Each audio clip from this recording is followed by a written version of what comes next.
और शिमला से इस वक्त बड़ी खबर आ रही है। आपको बता दें कि सुक्खू सरकार फिर लेगी 2000 करोड़ रुपए का कर्ज। वित्त विभाग ने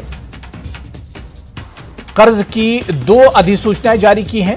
1300 करोड़ और 700 करोड़ कर्ज की दो अधिसूचनाएं जारी की गई हैं। 1300 करोड़ का कर्ज 15 साल के लिए लिया जाएगा, जबकि 700 करोड़ का कर्ज 9 साल के लिए लिया जाएगा। कर्ज के लिए केंद्र से अनुमति ली गई है। कर्ज का मकसद प्रदेश में विकास बढ़ाना है।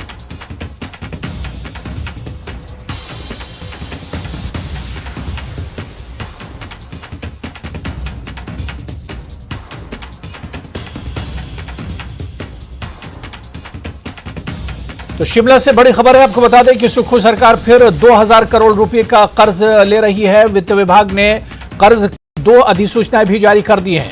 1300 करोड़ और 700 करोड़ कर्ज की दो अधिसूचनाएं जारी की गई हैं। 1300 करोड़ का कर्ज 15 साल के लिए लिया जाएगा, जबकि 700 करोड़ का कर्ज 9 साल के लिए लिया जाएगा।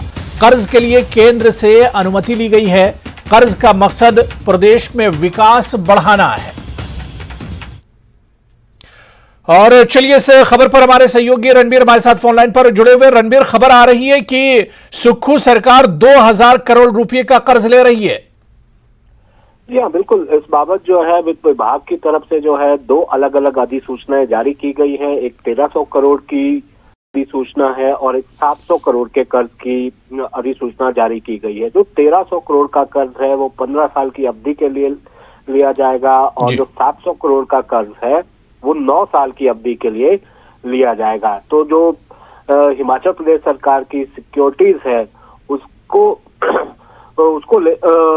उसको गिरवी रखकर जो है ये कर्ज लिया जाएगा। इससे पहले आपको बता दें कि राज्य सरकार जो है सत्ता में आने के बाद पहले 1500 करोड़ रुपए का कर्ज ले चुकी है और अब ये दूसरी दफा है सुखविंदर सिंह सुक्खू सरकार जो है वो ये कर्ज ले रही है। देखिए, राज्य की जो माली हालत बहुत खराब है। जो उद्योग मंत्री बार बार उन्होंने कई बार ये कहा है कि राज्य सरकार की हालत इतनी खराब है कि जो कर्मचारियों के वेतन है वो देने के लिए भी जो है परेशानी का सामना करना पड़ रहा है। तो इसी के चलते ये फैसला जो है लिया गया है कि जो 2000 करोड़ का कर्ज है वो लिया जाएगा। और यहाँ पर ये भी बताते चले कि जो कैबिनेट मंत्री हैं हर्षवर्धन चौहान, उन्होंने तो यहाँ तक कहा है कि 1 साल तक जो है कर्ज लेना पड़ेगा और मुख्यमंत्री की तरफ से भी बार बार ये कहा गया है। तो यहाँ पर जो हवाला दिया जाता है, जिस तरह से जो FRB एक्ट है जिसमें कर्ज लेने की जो सीमा है उसमें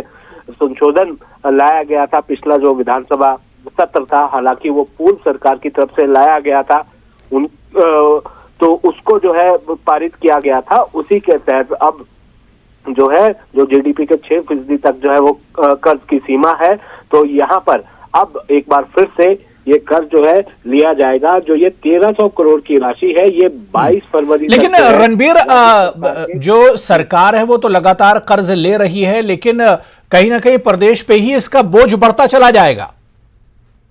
देखिए, बोझ जो देखिए वो लगातार जो है बढ़ता जा रहा है और इसके लिए हालांकि सरकार ये कह रही है कि अभी जो है कर्ज लेने के अलावा कोई चारा नहीं है। जो हिमाचल प्रदेश के आय के जो संसाधन है उनको बढ़ाना है और जो आय किस तरह से और बढ़े राज्य सरकार की, उसके लिए अलग अलग उपाय किए जाएंगे और उसमें समय लगेगा, ये राज्य सरकार कह रही है। अभी तो राज्य सरकार को जो है कांग्रेस को जो है सत्ता में आए हुए करीब करीब 2 महीने का ही वक्त हुआ है। तो ऐसे में रातों रात जो है वो संसाधन विकसित करके जो उपाय किए जाएंगे उससे आय जो है शुरू नहीं होगी।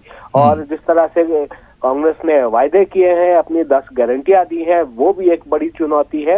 हालांकि यहाँ पर अब ये भी बताते चले कि बजट सत्र जो है आने वाला है राज्य सरकार का, वो 14 मार्च से शुरू होगा, 6 अप्रैल तक चलेगा। तो ऐसे में ये भी आप मानकर चलिए कि कोई बड़ी योजना, कोई नई योजना का ऐलान तो होगा, लेकिन बजट जो है उसमें बेहद कम ये मानकर चलें। जो जैसा कि परंपरा रही है, मतलब ये माना जाता है कि राज्य सरकार जब एक बजट पेश करती है तो अगले साल उससे जो है 10% से ज्यादा का बजट होता है। यहाँ पर देखना होगा कि बजट किस तरह का रहने वाला है। कर्ज का बोझ जो है राज्य सरकार पर बढ़ता जा रहा है। आय के संसाधन फिलहाल कम है। हालांकि केंद्र के पास मदद के लिए सुक्खू गए हैं, कई मंत्रियों से जो है मुलाकात की है, प्रधानमंत्री से मुलाकात की है, डिप्टी सीएम भी जो है मुलाकात के लिए गए हैं, कई कैबिनेट मंत्री भी जो है दिल्ली की दौड़ लगा चुके हैं। बिल्कुल। तो फिलहाल राज्य सरकार के पास एक कर्ज लेने के अलावा और केंद्र की मदद के अलावा फिलहाल कुछ समय तक जो है कोई और ऐसा चारा नहीं है कि राज्य की जो गाड़ी है उसको चलाया जा सके, और जो आर्थिक स्थिति है हिमाचल की उसको पटरी पर आने में समय लगेगा। मुख्यमंत्री तो कह रहे हैं कि ये जो कर्ज का जो बोझ है वो खत्म करने में अगर सही तरीके से फैसला लिया जाए तो उसमें कम से कम 4 साल का वक्त लगेगा। अब बिल्कुल रणबीर, बहुत बहुत शुक्रिया इस खबर पर अपडेट करने के लिए।